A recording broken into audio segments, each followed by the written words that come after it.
Suscríbete a Historias de Infidelidad para no perderte nuevas historias. Silencio. Nadie alrededor.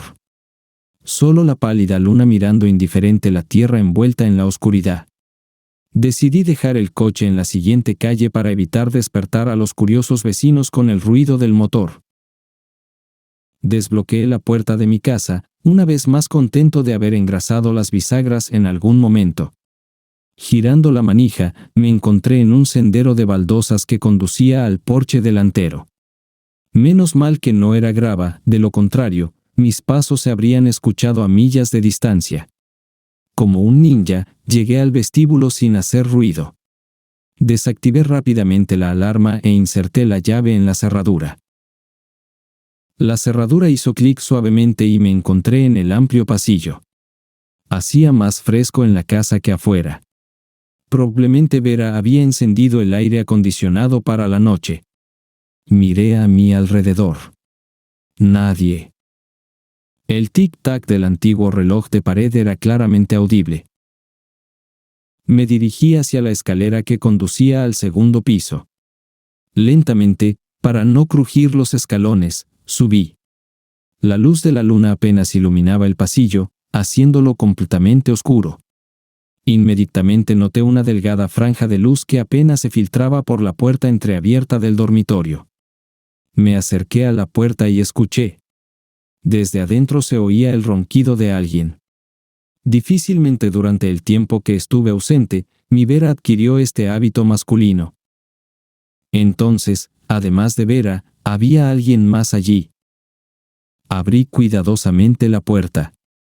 Crujió suavemente, y ante mí se desarrolló una escena encantadora. Me conmovió incluso.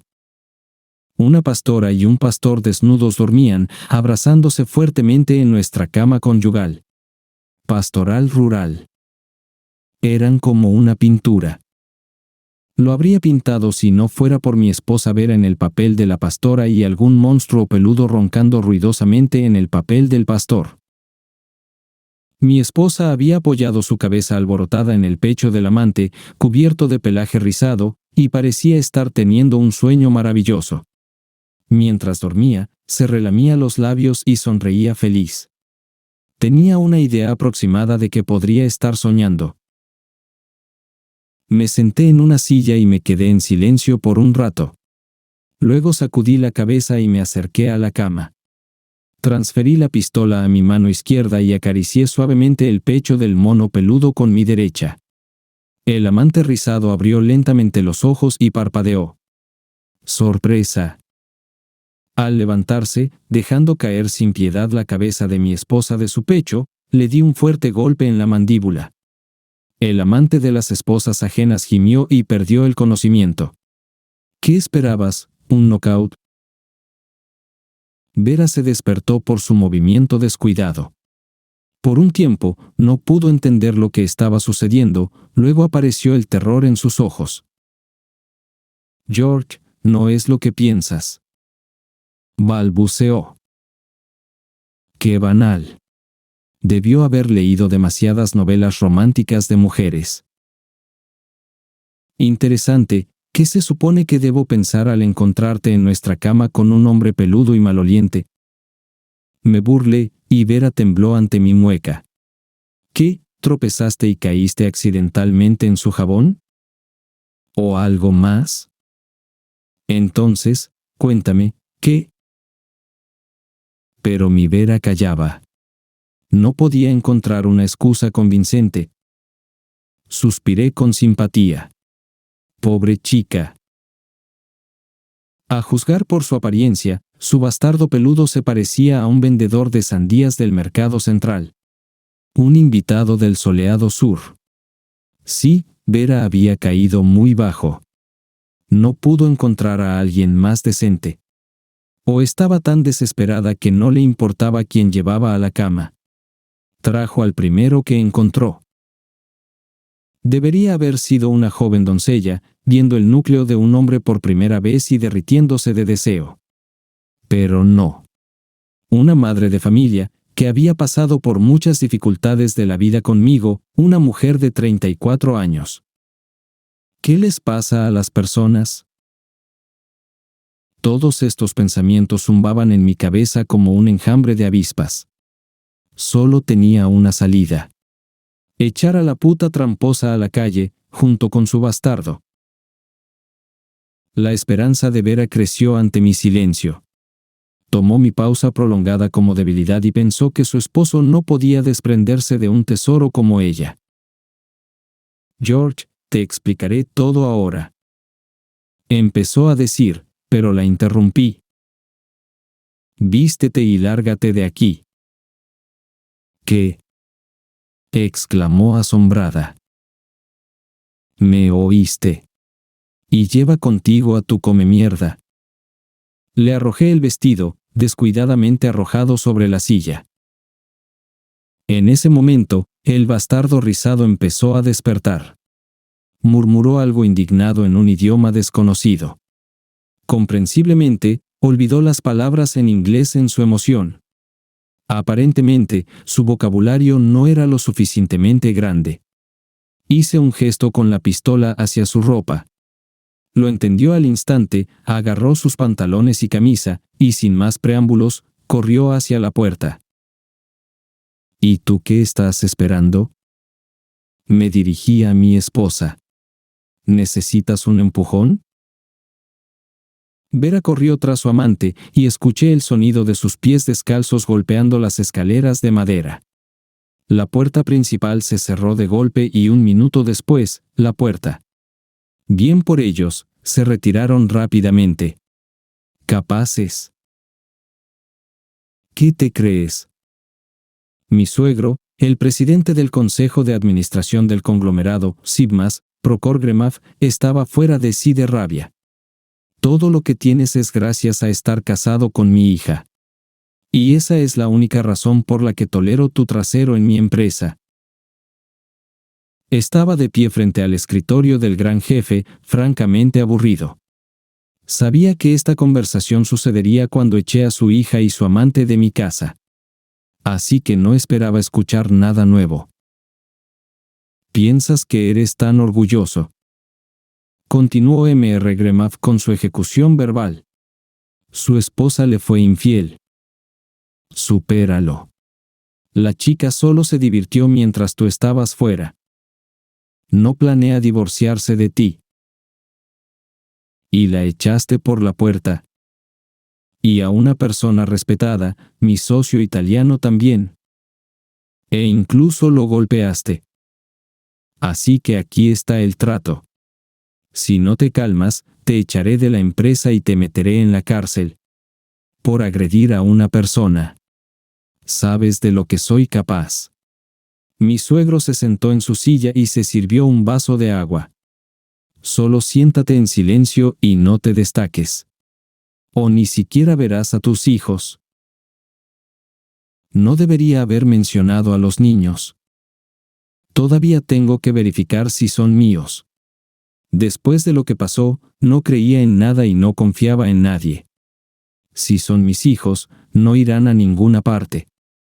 Permanecerán conmigo. Además, el mayor ya tiene 15 años. El menor, aunque solo tiene 8, no es un bebé. ¿Y si no son míos? Decidiré basándome en los hechos. Si vivo con la hija puta o no, es cosa mía decidirlo, respondí, mirando a mi suegro directamente a los ojos. No tengo miedo de la cárcel. La gente también vive allí. Me las arreglaré. En cuanto a tu empresa, ya he presentado mi renuncia al Departamento de Recursos Humanos. Me mudé de la casa de la puta, así que puede llevar a toda una pandilla de tus socios allí. M.R. Gremaf no esperaba tanta audacia de mi parte. Jadeó por aire, con la boca abierta, incapaz de articular ni siquiera medio palabra. Bueno, eso es exactamente lo que buscaba. Al salir de la oficina, cerré la puerta deliberadamente, haciendo que la secretaria sentada en la recepción saltara en su asiento. En ese momento, Vera entró en la recepción. Aparentemente, estaba cerca, esperando a que su padre domara a su esposo rebelde. Me miró con una sonrisa engreída, esperando que me arrojara a sus pies, suplicando reconciliación. No podía ser de otra manera. ¿A dónde iría este hombre sin un centavo? Especialmente uno acostumbrado a una buena vida. Pero pasé junto a ella, sin volver la cabeza. No todo en este mundo sigue sus planes. Entré en mi antigua oficina, tomé una caja con mis pertenencias y me dirigí hacia los ascensores. George, espera. Escuché la voz de mi exesposa detrás de mí. No pierdas la cabeza. Realmente no pasó nada. No tomes decisiones apresuradas. Ella logró alcanzarme antes de que las puertas del ascensor se cerraran. ¿Entiendes? Hice esto por los intereses de la empresa. Nada personal. Pero se firmó un contrato muy lucrativo. Vera habló rápidamente, temiendo que no quisiera escuchar esa tontería. ¡Qué sacrificio propio! Por el bien de la empresa de su padre, mi esposa abrió las piernas. Bueno, entonces, claro que todo tiene sentido. Quizás fumó algo o tomó pastillas. O tal vez siempre fue tan descaradamente tonta. Me pregunto cuántos años han estado pasando prospectos clientes a través de ella. No, definitivamente necesito verificar a los niños. George. Vera agarró mi manga. Hablemos. Después de todo, te amo. Tenemos hijos. Aparté con desprecio su mano de mi manga con 2 dedos. No hay nada más de qué hablar. Puedes dormir tranquilamente con los clientes del padre, nadie te molestará. Los ojos de Vera se llenaron de lágrimas. Quería decir algo más, pero los empleados ya nos estaban mirando, y ella solo se quedó en silencio y me miró mientras me alejaba, incapaz de detenerme. Entregué mi tarjeta de acceso al guardia de seguridad y salí al estacionamiento. Puse la caja en el asiento trasero del coche y me senté al volante. Aparentemente, este coche era mi posesión más valiosa a partir de hoy. Salí del estacionamiento. En el espejo retrovisor, vi a Vera, con lágrimas corriendo por su rostro, los brazos apretados contra su pecho. Eso es todo. El pasado no cuenta. No tenía alojamiento en esta ciudad. Por el momento, decidí quedarme en un hotel. No uno caro, sino modesto. Conocí a uno en las afueras de la ciudad, así que me dirigí directamente allí. Pagué por la habitación y, tomando la llave, me dirigí a mi alojamiento temporal. Una habitación. Un armario contra la pared, una cama individual, una mesita de noche con una lámpara. Un televisor de pantalla plana colgado en la pared. Esa era toda la decoración. No está mal por el momento. Terminaría mis asuntos y me iría de esta ciudad. Saqué mi teléfono móvil y marqué un número que estaba firmemente grabado en mi mente. «Estás en línea», sonó una voz desconocida al otro lado. Pero no me desconcertó. «Estoy llamando por trabajo». El tío Maxim dijo que podía llamar a este número. Traté de hablar con calma, sin revelar ninguna emoción. Un momento, hubo una pausa al otro lado. Luego una voz masculina dijo, lamentablemente, no tenemos nada que ofrecerte en este momento. Ya contratamos a alguien en junio. Pero por si acaso, envíanos tu currículum. La llamada terminó. Encendí mi computadora portátil e ingresé al motor de búsqueda la contraseña que el interlocutor desconocido me había dicho. En el sitio web cerrado, había información para mí. Así que, bienvenido de vuelta, CDN. Logré dormir hasta las 8. Me despertó un fuerte golpe en la puerta. Así es como golpean los fontaneros, la policía y los maridos engañados. Bostezando, abrí la endeble puerta. «¿Señor Lehman?» Está usted arrestado por agredir al señor Brownelly. ¿Tiene alguna arma consigo? El miembro principal del equipo de captura prácticamente me quemaba con la mirada.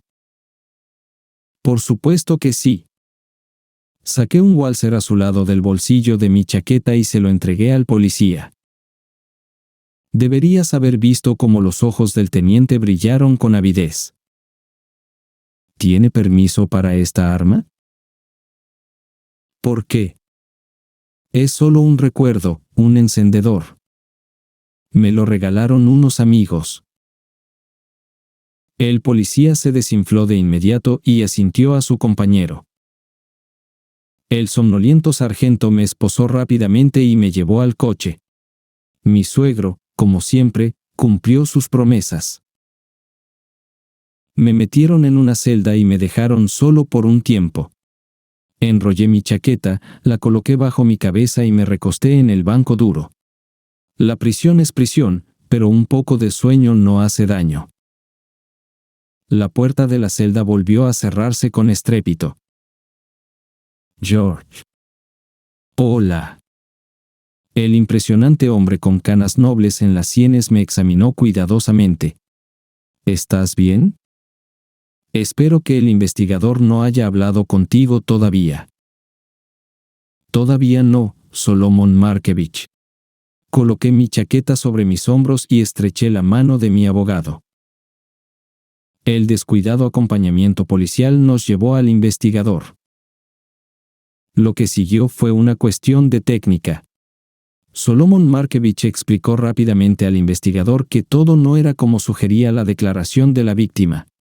Al contrario, me estaba defendiendo contra un ciudadano desconocido que había irrumpido en mi casa con intenciones criminales.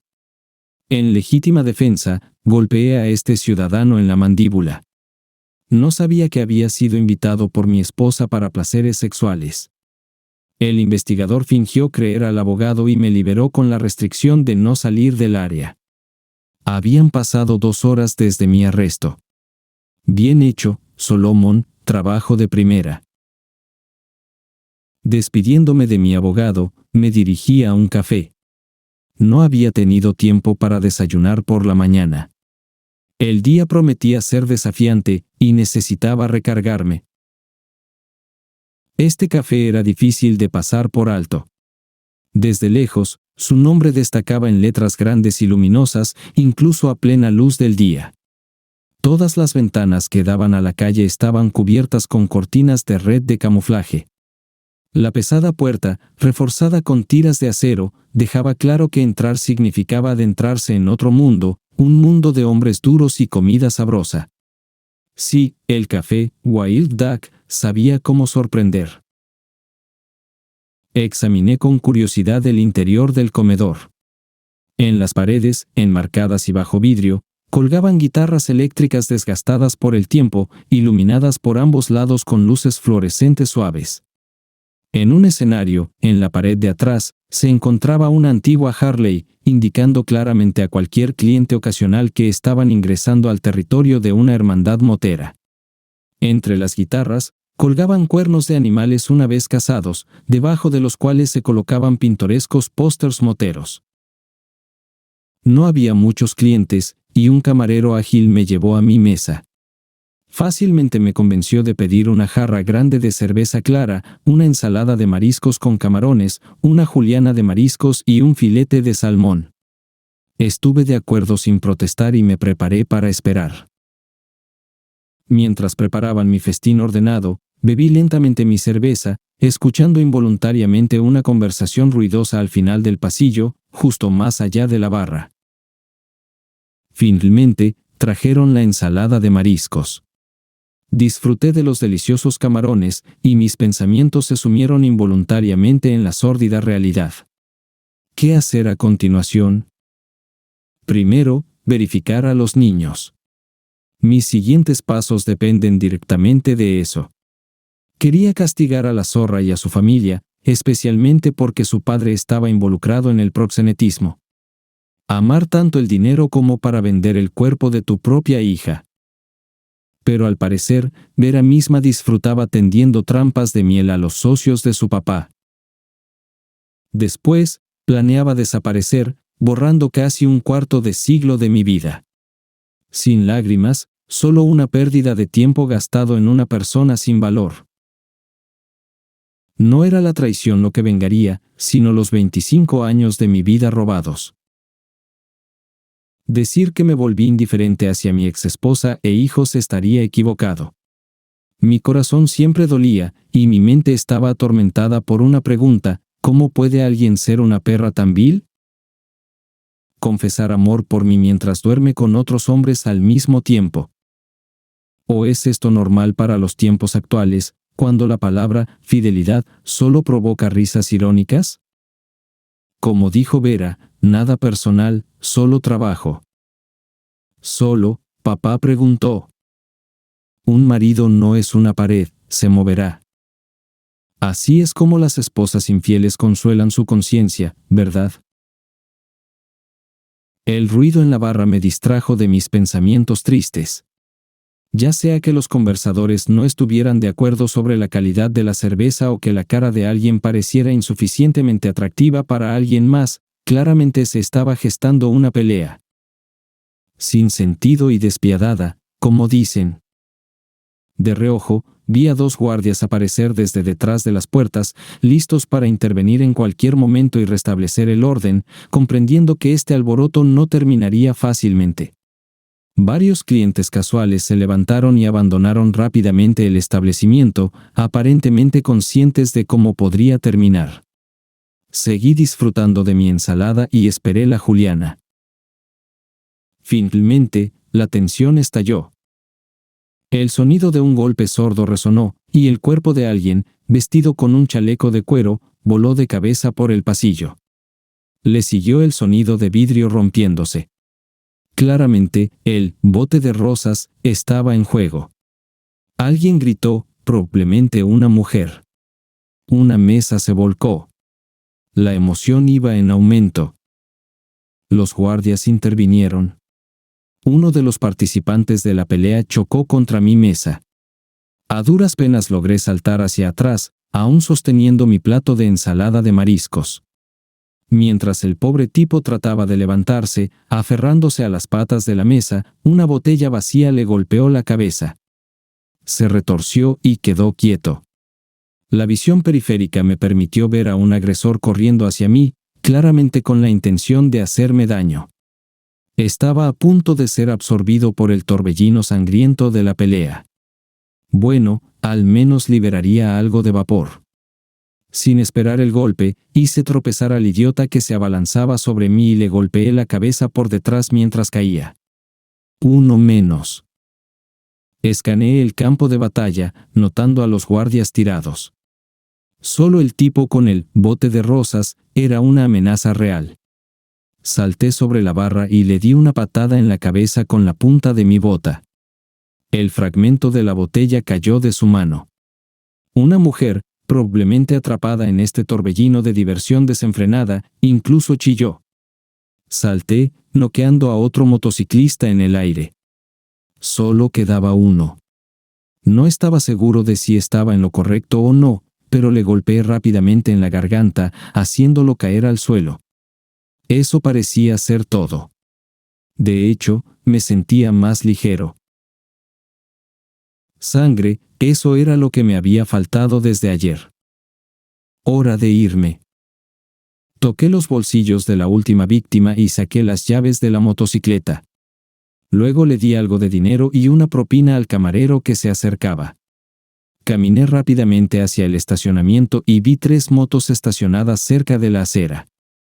Inserté aleatoriamente las llaves en el encendido de la más cercana. Un segundo después, el motor rugió, y ya estaba cambiando de marcha.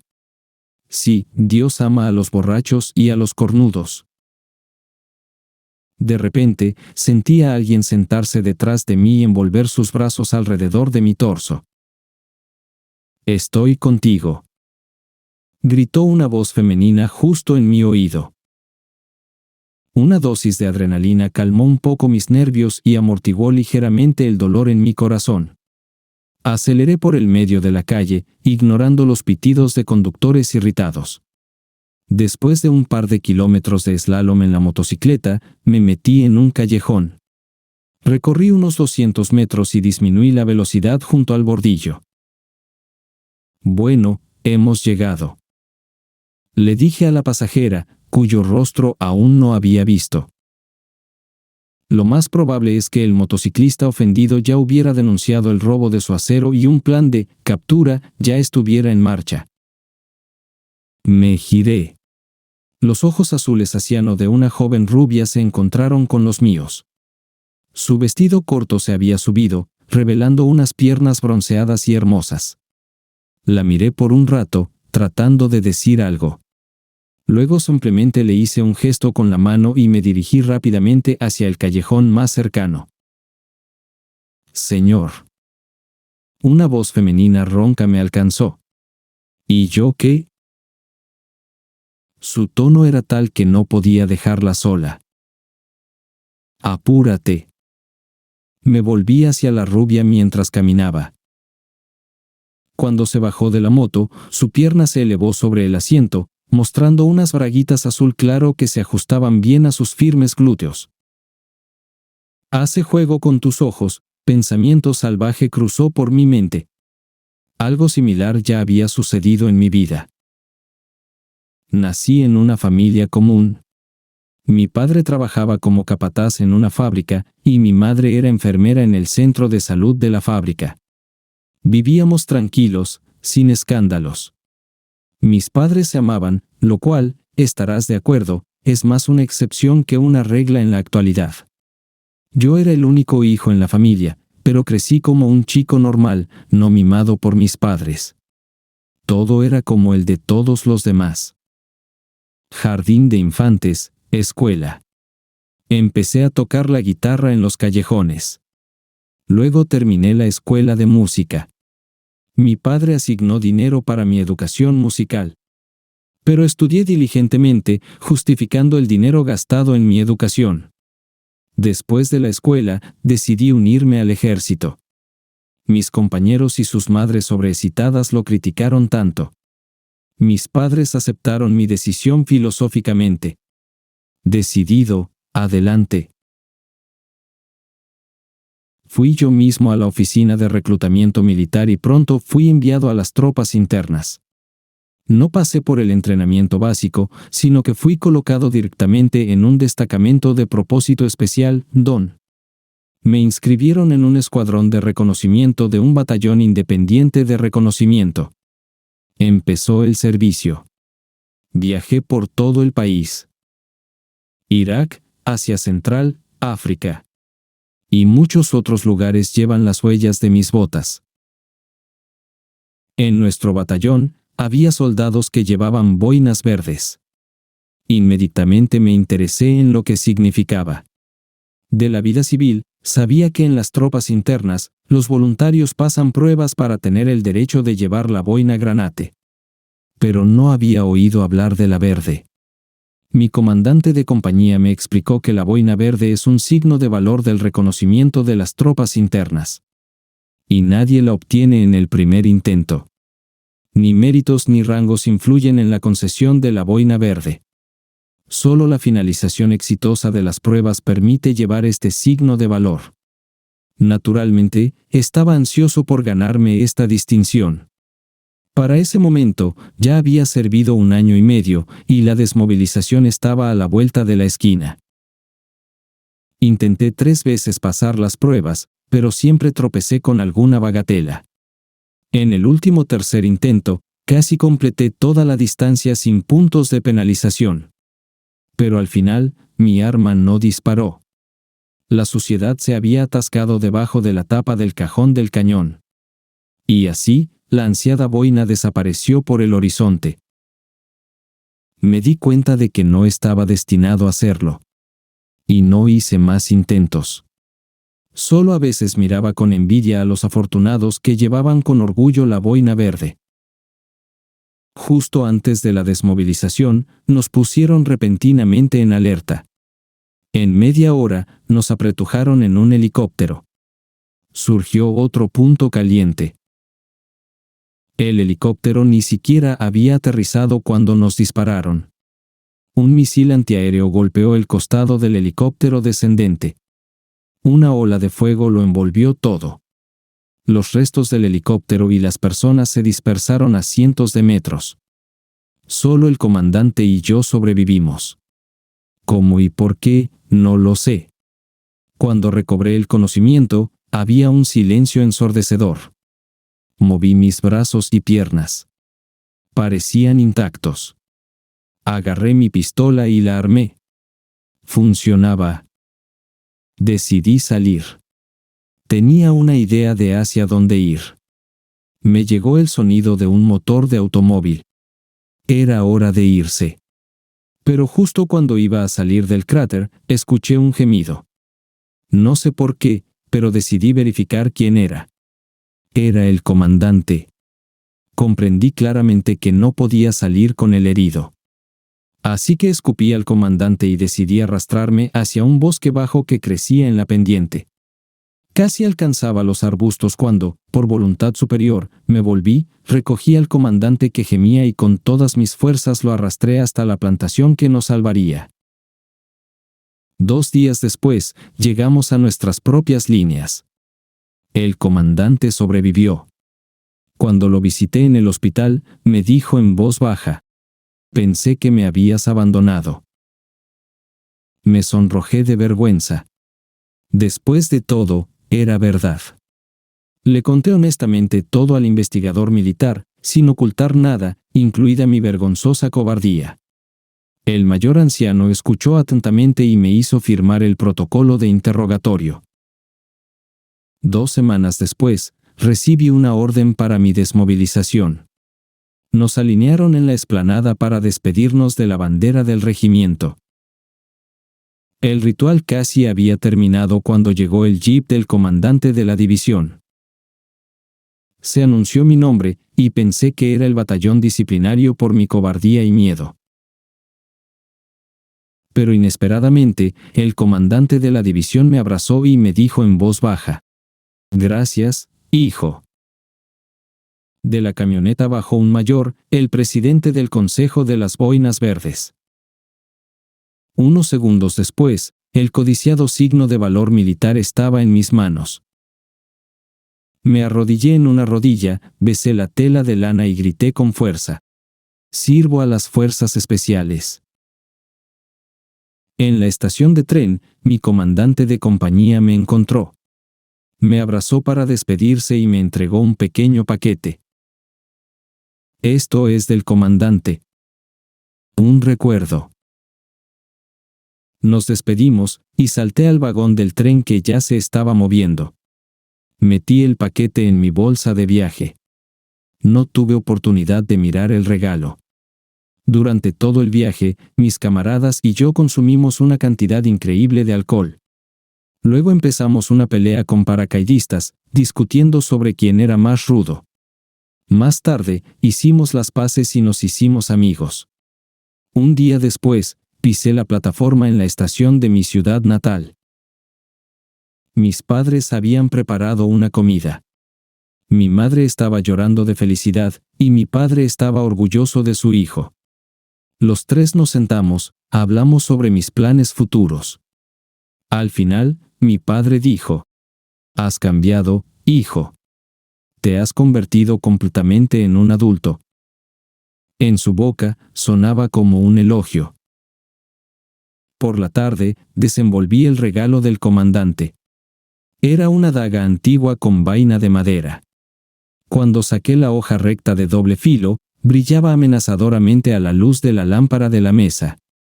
El mango blanco de hueso se ajustaba cómodamente en mi mano, descansando contra la guarda curva hacia adelante. Inmediatamente quedó claro que era una pieza antigua muy cara. Me preguntaba cómo había llegado a manos del comandante. No presumí sobre el regalo inusual con mis padres, sino que lo escondí más seguramente en el cajón de mi escritorio. Allí también coloqué la ansiada boina verde.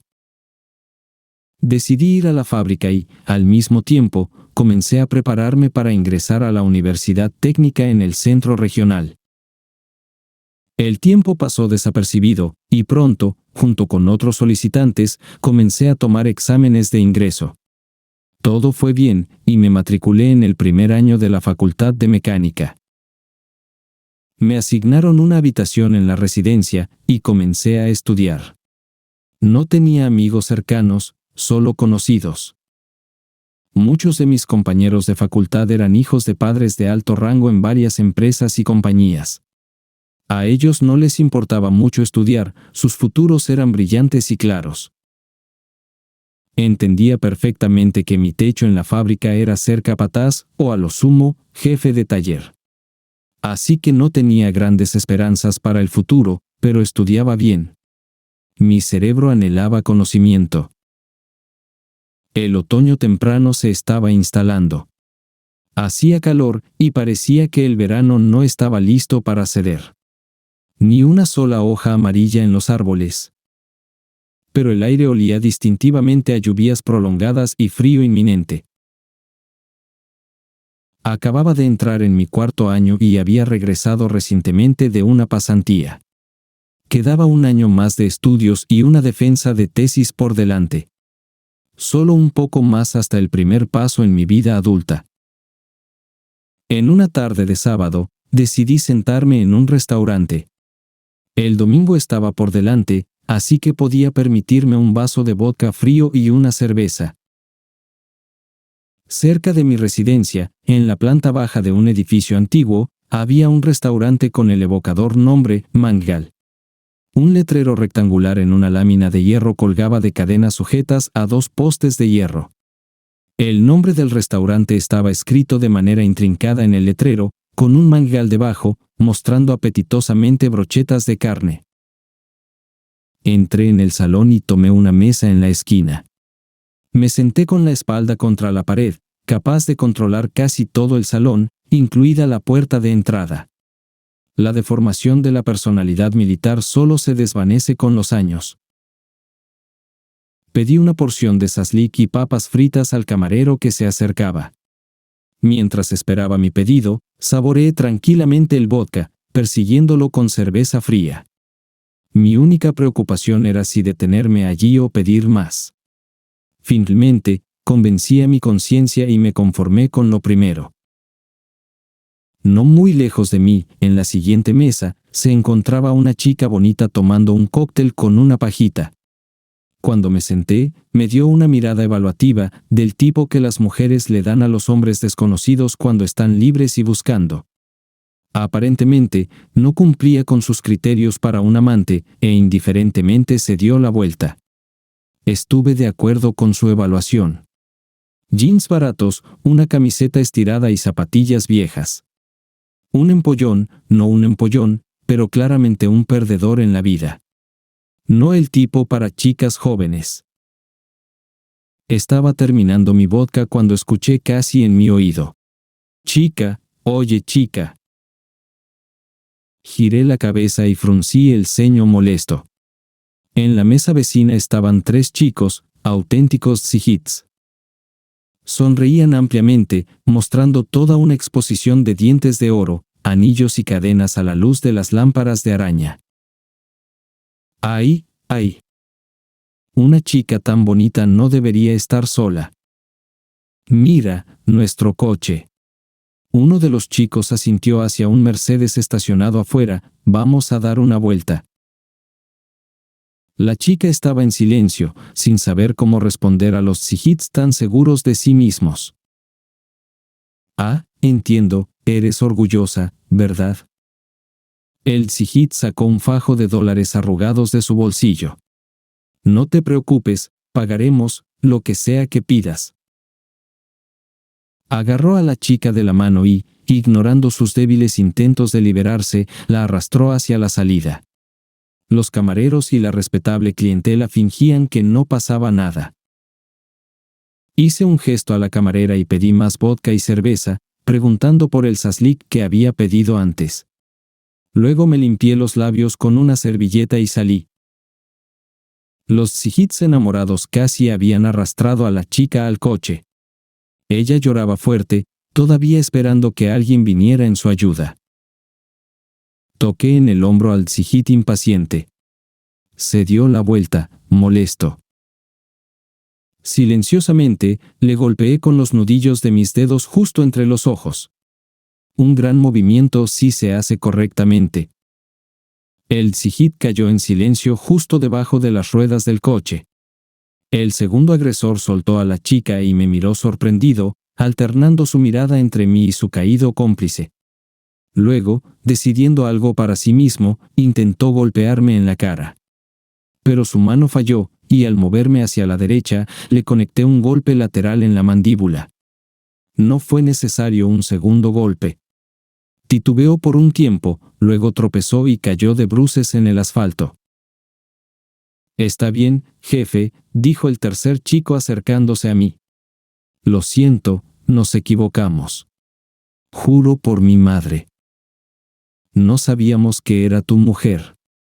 Nos iremos ahora».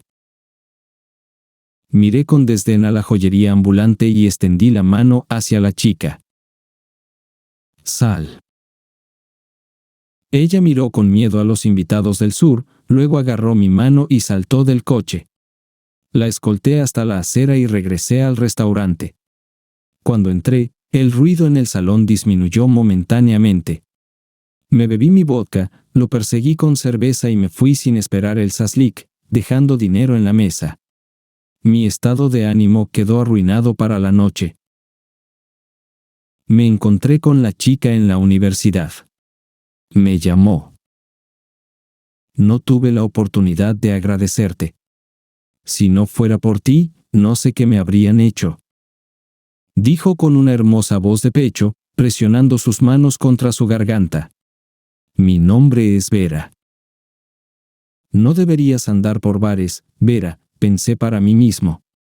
Pero no dije nada en voz alta. Sinceramente, no sabía cómo deshacerme de ella. Asentí con la cabeza y estaba a punto de escapar. Pero ella agarró la solapa de mi chaqueta. Tengo que agradecerte. Vamos a algún lugar. Yo invito. Sonrió encantadoramente y me miró a los ojos. Encogí los hombros. ¿Piensa que soy tacaño? Esa noche, nos sentamos en un café, y Vera me pareció una chica inteligente y orientada a metas. Me impresionó que supiera lo que quería de la vida. En mayo del año siguiente, nos casamos. El padre de Vera, para entonces en la cúspide de la pirámide ejecutiva, me consiguió un puesto en su empresa. Así que, incluso antes de graduarme de la universidad, me encontré en la corriente turbia del plantón de oficina que fluía por el río sucio de los negocios industriales. Tomé la silla de subdirector del departamento tecnológico con una única, pero muy importante tarea: complacer a la hija del director general de la mejor manera posible. Lo hice con todo el odio proletario en los primeros años. Luego, nació un hijo y, 7 años después, otro. Vera estaba rodeada de niñeras y parientes. Los niños estaban constantemente con su abuela y abuelo. Mis padres solo eran permitidos a ver a los herederos del trono de mala gana. Después de que mi madre vio a su nieto mayor, me miró extrañamente pero no dijo nada. Y no me molesté en preguntar por qué. No había tiempo. Era ajeno a todo a mi alrededor, con la cabeza dando vueltas de amor por mi esposa. Mientras tanto, el tiempo avanzaba inexorablemente. 8 años después, nació nuestro segundo hijo.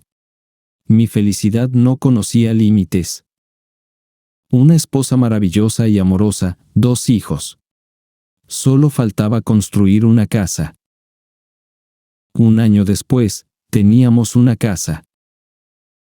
Durante todo este tiempo, trabajé en la empresa de su padre.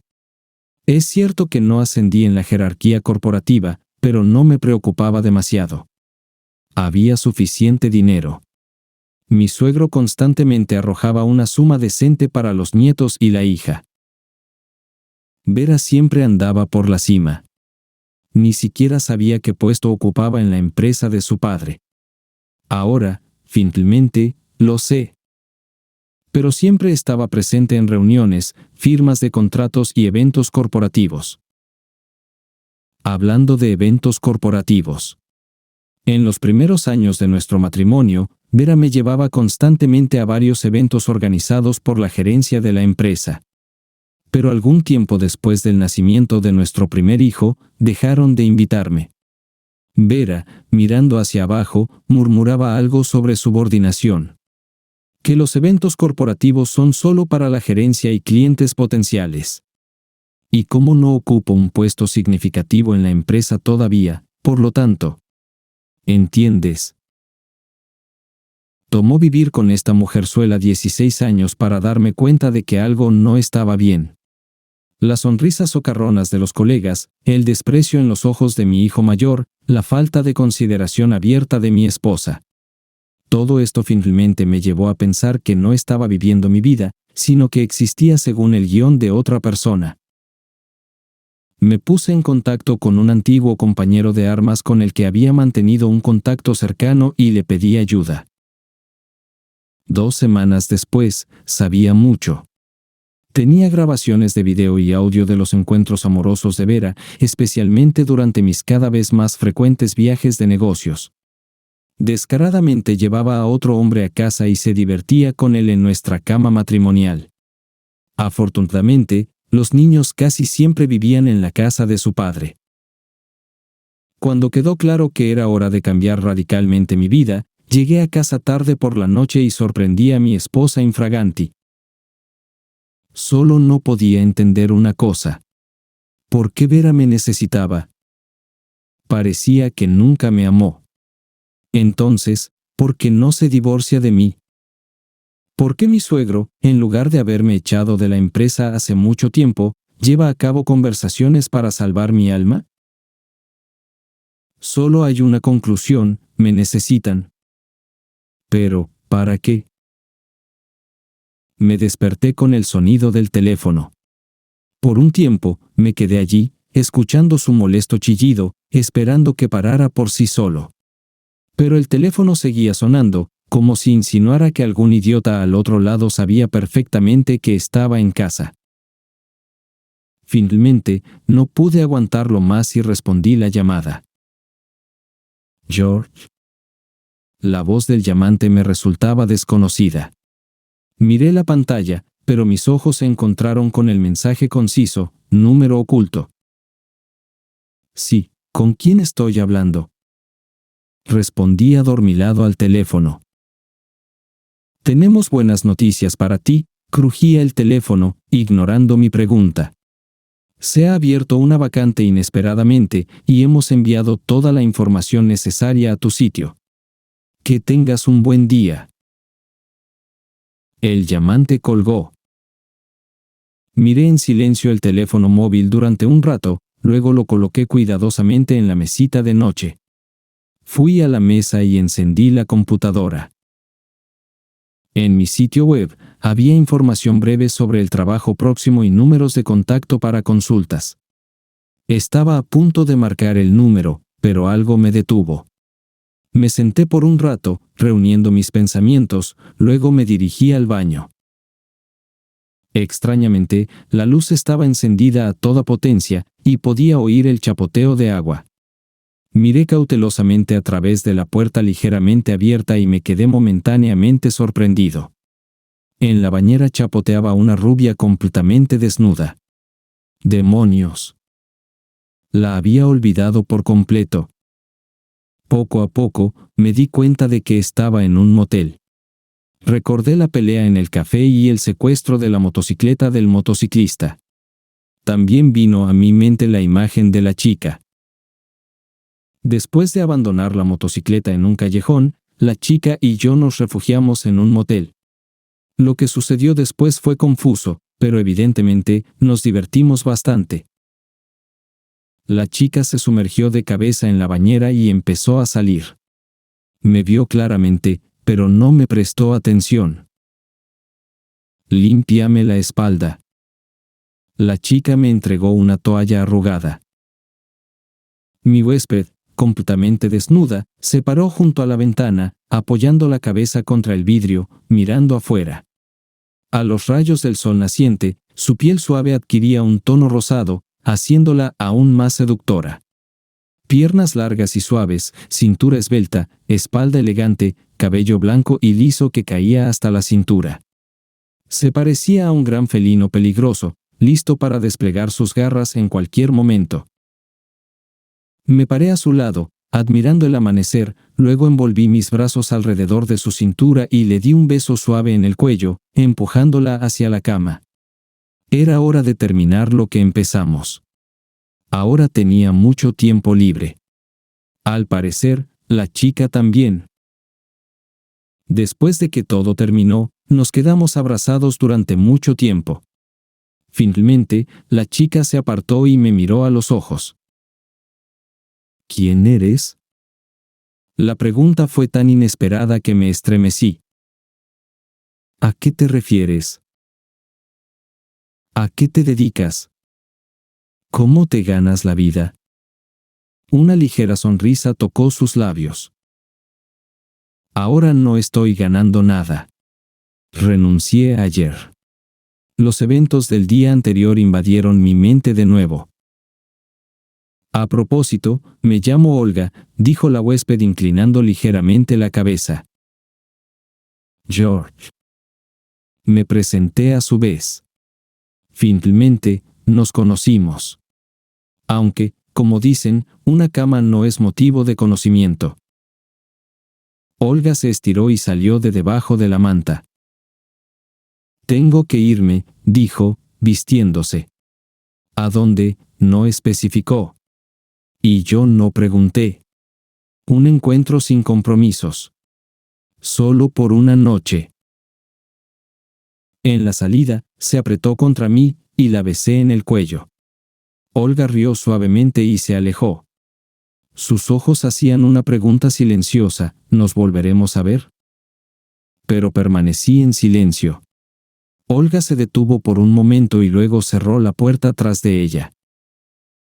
Estuve mucho tiempo bajo la ducha de contraste, tratando de poner en orden mi cuerpo y sistema nervioso. El agua lavó el sudor, pero no trajo la frescura esperada. Me froté con una toalla de gofre áspera y decidí afeitarme. La realización de la inevitabilidad de este desagradable procedimiento arruinó inmediatamente mi estado de ánimo. La cuchilla de afeitar se deslizó por mis mejillas como un esquiador en un recorrido de slalom, dejando una senda limpia en la espuma jabonosa. Finalmente, pequeñas escamas de espuma blanca quedaron en mi rostro, y las lavé con agua. Desde el espejo, me miraba un hombre aún no viejo, pero con las sienes grises. Me rocié un poco de colonia árabe y fui a la pequeña cocina. Vertí un poco de aceite de girasol en una sartén caliente y dejé caer 2 huevos en su superficie caliente. Vertí agua hirviendo en una taza grande y añadí 2 cucharadas de café instantáneo. Un desayuno real. Para mejorar un poco mi mal humor, presioné el botón del reproductor de casetes. A pesar de su evidente antigüedad, mi Hitachi me deleitaba con buena música.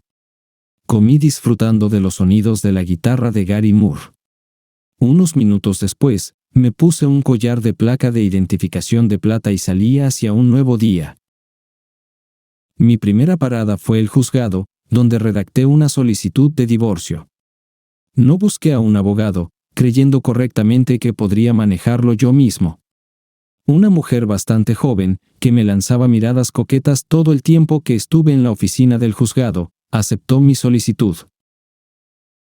Durante media hora, me senté en la mesa redactando la solicitud de divorcio. Una secretaria llamada Ilona se quedó a mi lado, presionando su muslo derecho contra mi lado izquierdo. Se inclinaba periódicamente para señalar los lugares donde necesitaba firmar. De reojo, podía ver que no solo era una rubia impresionante, sino que también poseía un busto encantador, que resaltaba maravillosamente contra su blusa. También desprendía el aroma de un perfume caro, que giraba alrededor de mi cabeza, agitando pensamientos pecaminosos. Además, masajeaba mi lado izquierdo con su cuerpo, complicando aún más la situación. Finalmente, todo estaba escrito y firmado. Tomé una copia de la solicitud y me despedí de la hospitalaria joven. En los ojos de Ilona vi arrepentimiento, o tal vez solo era mi imaginación. Me pidieron que esperara en el pasillo, y en media hora supe la fecha de la primera audiencia judicial. Todo parecía estar bien, pero no podía quitarme la sensación de que mi suegro y mi esposa no me dejarían ir tan fácilmente.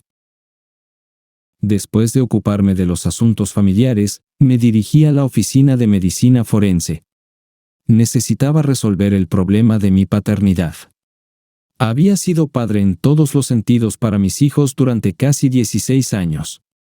La idea de que los niños pudieran no ser míos me apretaba el estómago de agonía. Presenté las muestras necesarias. En el coche, tenía tazas de plástico de las cuales les daba de beber a mis hijos cuando salíamos a la naturaleza. Incluso estaban etiquetadas. Mis manos temblaban al entregar estas tazas para su examen. Prometieron no demorarse y proporcionar los resultados dentro de 10 días, justo antes del inicio de la primera sesión del Tribunal de Divorcio. Ya era pasado el mediodía cuando llegué a una mansión de 2 pisos bien cuidada, ubicada en la parte antigua de la ciudad. En la planta baja se encontraba una galería de arte con una apariencia cara y digna, como corresponde a un lugar donde se almacena alta arte. Entré en un pequeño vestíbulo adornado con pinturas de varios tamaños y esculturas de bronce y mármol. No soy un experto en arte, pero entendí de inmediato que las obras maestras que me rodeaban valían mucho dinero. Hola. Una joven emergió de detrás de una gran escultura, sonriendo alegremente. ¿Estás buscando algo exclusivo o te gustaría navegar primero? Me gustaría ver a Maxim Anatolievich, dije muy educadamente. La sonrisa de la chica se volvió aún más brillante. Hizo un gesto invitándome con la mano y pronto estaba parado en el umbral de una acogedora oficina. Un sillón antiguo profundo, un gran escritorio de roble con patas talladas. Sobre él, una gran lámpara antigua con una pantalla de cristal pintado. Varias pinturas en las paredes, un sofá y una gran estantería de madera oscura en la esquina. Noté para mí mismo la ubicación conveniente de la oficina, que tenía una salida a la calle adyacente, ofreciendo ciertas ventajas en una situación crítica. Por favor, pasa. Sonó una agradable voz masculina detrás de mí. Sin mirar hacia atrás, di unos pasos hacia adelante. Siéntate, dijo la misma voz, y yo, dándome la vuelta, estreché la mano de un hombre no tan joven pero aún robusto con un traje de negocios gris. Como esperaba, nuestro benevolente tribunal, siempre del lado de los intereses de las mujeres, nos dio 2 meses para la reconciliación. Como si alguna vez pudieras reconciliarte con tal traición. Escuché en silencio todas estas tonterías, deseando solo una cosa, que todo terminara lo antes posible. Los meses de reconciliación se prolongaron. Vera llamaba casi todos los días, llorando y prometiendo montañas de oro si la perdonaba y volvía a la familia. Luego, su padre se unió al proceso. Unas 2 semanas después de la primera sesión del tribunal, llamó y pidió una reunión. Nos sentamos en una mesa en un pequeño café. Su auto negro estaba estacionado afuera del establecimiento, probablemente con Vera dentro, aún esperando una reconciliación. No podía entender de qué había que hablar en esta situación, pero acepté la reunión, esperando que mi suegro finalmente me dejara en paz. No te persuadiré más para que vuelvas con mi hija, empezó. Tengo una propuesta para ti. Masticó sus labios, preparándose para la conversación. Vera sigue siendo joven, muy joven. Puede empezar su vida de nuevo. Así que cometió un error. Pasa. Hizo una pausa y continuó. Todavía puede casarse y tener una familia feliz. Tu matrimonio será una lección para ella. Estoy dispuesto a pagarte buena cantidad de dinero si prometes no divulgar las razones del divorcio. Solo di que tuvieron diferencias irreconciliables. Pasa. Hizo otra pausa, encendiendo un cigarrillo. Tengo un socio comercial prometedor que podría ser un buen esposo para mi hija y un padre para sus hijos. Hizo una mueca con estas palabras. ¿Qué dices? ¿Debo entender que los niños no son míos? Me reí. ¿Sabías esto desde el principio? Procor apartó la mirada. Lo único que no entiendo es cómo pudiste convertir a tu propia hija en una prostituta de oficina. Continué. ¿Ahorrando dinero? Cayó el silencio. Luego, el suegro escribió una cifra de 5 dígitos en una servilleta. ¿Te satisfará esta cantidad? Empujó su escrito hacia mí. Le eché un vistazo. Una suma considerable por el silencio. Creo, Procor, que tienes una impresión equivocada de mí, devolví la nota. Solo quiero un divorcio, y el resto son problemas de tu familia. No necesito tu dinero. No voy a chismorrear sobre mi divorcio. Así que deja que tu hija duerma en paz. Esta frase sonaba ambigua. Eso no es todo. Debes abandonar la ciudad. Vete a donde quieras, solo lejos. Es una garantía débil, pero al menos alguna, de tu silencio. Apagó su cigarrillo y me miró intensamente. Es una solicitud seria para ti. Énfasis en seria, y me miró fijamente. Quizás debería irme a Marte por si acaso. No solo su hija licenciosa arruinó mi vida, sino que ahora su padre quería desplazarme por completo. Prometí guardar silencio sobre la razón del divorcio. Pero no voy a abandonar la ciudad. ¿Por qué debería? Me puse de pie, indicando que la conversación había terminado. Tenga cuidado, George, podría arrepentirse más tarde. El suegro me dio una mirada fría y enojada. ¡Qué familia! Cada uno peor que el otro. A mi antiguo pariente seguro no le gusta que lo envíen descaradamente en un viaje erótico. Con mucho tiempo antes de la segunda sesión del tribunal, pensé en conseguir un trabajo temporal. Necesitaba algo para vivir. Pero en ese momento, recibí un mensaje de texto y comencé a trabajar para el tío Maxim. La costa oceánica estaba rodeada por una cadena montañosa semicircular.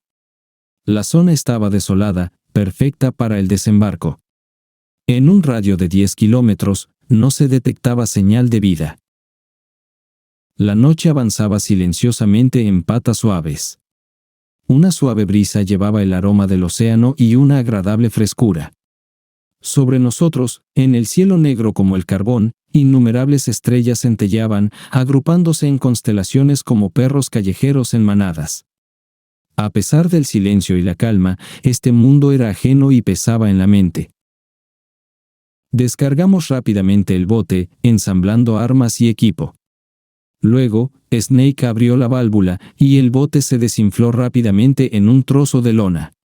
Lo escondimos en una pequeña gruta, invisible desde la orilla. Poco probable que alguien nos buscara, pero más vale prevenir que lamentar.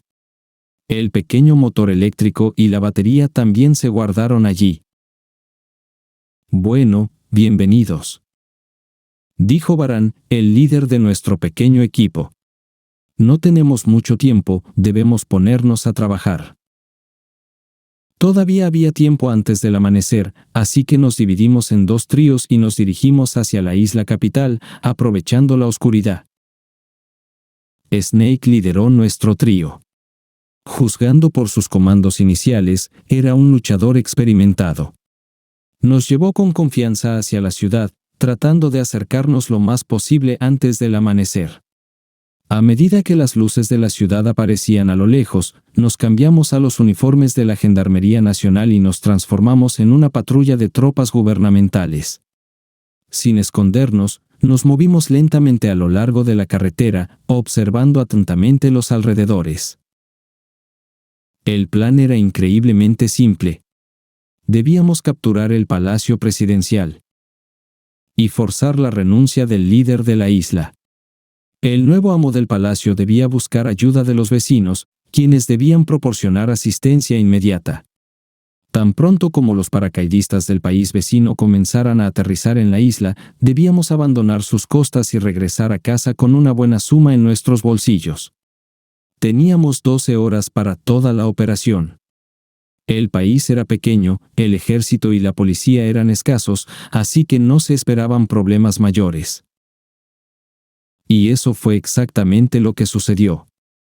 Sin disparar un solo tiro, ocupamos el palacio presidencial. Los guardias ni siquiera intentaron resistir.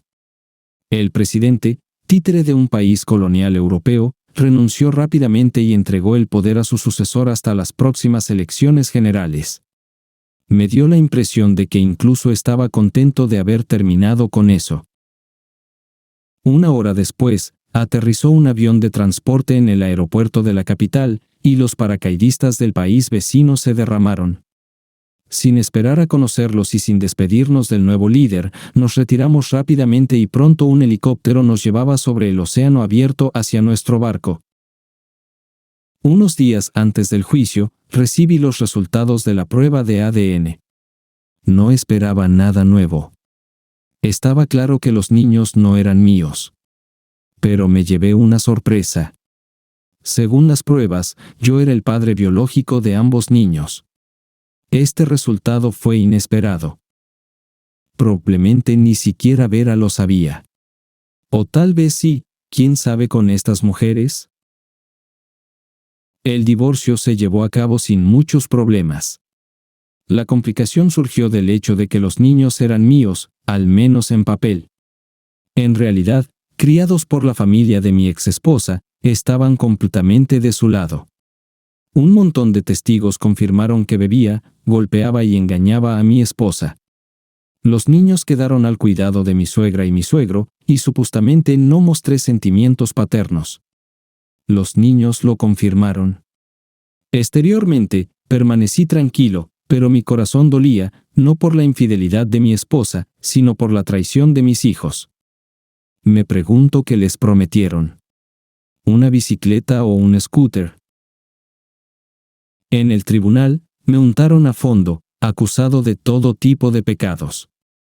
Incluso aquellos a quienes consideraba amigos o al menos buenos conocidos, a quienes ayudé en su momento de necesidad, se unieron. El juicio se asemejaba a una obra bien dirigida, donde todos conocían su papel y recitaban las líneas del guión en el momento oportuno. La acusación de infidelidad fue particularmente irónica. Aparentemente, a menudo salía en largos viajes de negocios porque tenía una amante o varias. Todo el tiempo que estuvimos casados, atormenté a mi pobre esposa e hijos, humillándolos e incluso golpeándolos ocasionalmente.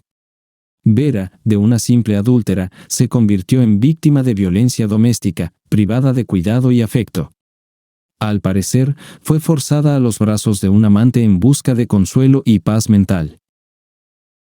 Escuché este sinsentido en silencio, sin objetar ni discutir. El anciano juez con cara de caballo miraba con simpatía a Vera. Solidaridad femenina.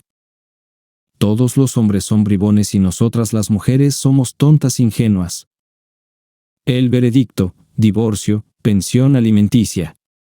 Podía ver a los niños solo una vez a la semana y solo en presencia de su madre. Escuché la decisión en silencio, con la cabeza gacha. Cuando todo terminó, vi la mirada culpable de mi exesposa. Las lágrimas llenaron sus ojos. Al salir del juzgado, le pregunté a Vera: ¿no te da vergüenza? Bajó la mirada y pasó junto a mí en silencio. Una mujer es como el tiempo, a veces fluye, a veces se va, a veces no sabes cómo matarla. Me pregunto cómo será la vida de mi exesposa. ¿Se casará con su juguete italiano? Pero, pase lo que pase, es muy difícil convencer a un antiguo amante, ahora tu esposo, de que eres incapaz de ser infiel. Estaba oscureciendo. Un viento otoñal y frío intentaba despegar las hojas amarillas pegadas al asfalto mojado. Se encendieron las luces de la calle. Caminé lentamente por la calle empapada por la lluvia, pasando mi sombra como un bastón de una lámpara a otra. Me sentía asqueado. Asqueado de haber vivido tantos años con una criatura mentirosa y engañadora. Sorprendentemente, estaba tranquilo. Sin desesperación ni arrepentimiento. Me vacuné bien contra la vida familiar, pero cómo resultarán las cosas en el futuro es impredecible. Al entrar en el oscuro pasaje, capté una sombra apenas perceptible moviéndose hacia mí desde la esquina. Me detuve, escuchando la noche. Nuevamente, algo parpadeó a la derecha, muy cerca. Con un instinto animal, que cobra vida en momentos de peligro mortal, me di cuenta de que iban tras mi alma. Saqué una navaja plegable del bolsillo de mi abrigo y, con un movimiento del pulgar derecho, abrí la cuchilla de un golpe. El clic del acero endurecido calmó repentinamente mis nervios y me quedé inmóvil, tratando de distinguir a mi adversario invisible. Estaba tan tranquilo que podía oír su respiración. Di un paso a la izquierda y me quedé quieto nuevamente, esperando el ataque. Estaba un poco más brillante en la calle que en el pasaje. Una lámpara solitaria dejaba escapar una luz delgada y vibrante, y alcancé a ver al desconocido agresor acercándose a mí. Esto no era un intento de golpearme, él intentaba matarme. Esquivé el golpe y salté a un lado. La pelea era real, feroz e implacable. No nos rodeábamos con cuchillos en mano como en las películas poco realistas. Sin esperar otro ataque, me lancé hacia adelante, tratando de agarrar la mano armada del enemigo y golpearlo con mi cuchillo. Pero él logró interceptarme con su mano libre, y nos quedamos congelados, tensando nuestros músculos, tratando de liberarnos. La fuerza era igual, así que ninguno de los dos podía tomar la delantera. Finalmente, logré liberarme. Nos rodeamos, intercambiando golpes, esquivando y parando estocadas. El objetivo de una pelea de cuchillos es cortar el brazo o el cuerpo del oponente para que la sangre debilitante al enemigo. Mi adversario era un luchador experimentado, y no podía tomar la delantera. Finalmente, capté un momento en que mi oponente se lanzó y logré agacharme de rodillas. Su mano con el cuchillo silbó sobre mi cabeza. Él se desplomó, y logré apuñalarlo en el lado izquierdo desprotegido. Mi cuchillo se hundió hasta la empuñadura, alcanzando su corazón. El desconocido cayó pesadamente sobre el asfalto sucio, y el cuchillo que soltó sonó al alejarse. Me levanté rápidamente y traté de ver el rostro de mi oponente. Para mi sorpresa, reconocí al atacante como Snake. El mismo con el que recientemente había luchado hombro a hombro. Limpié la hoja en su ropa y guardé la navaja. La situación se volvía clara. Mi inquieto suegro no estaba mintiendo. Incapaz de sacarme de la ciudad pacíficamente, contrató a un asesino, pero no contaba con que yo no sería fácil de vencer. Mala suerte. ¿Pero para quién? ¿El suegro o Snake? Me di cuenta de que tenía que desaparecer, mantenerme en bajo perfil por un tiempo. Desvanecerme del radar. La venganza es buena, pero cuando te están cazando, no es el momento para vendettas. Aún no estaba claro. Snake era un asesino de un solo trabajo o mi propia agencia me estaba cazando. Bueno, el tiempo lo dirá.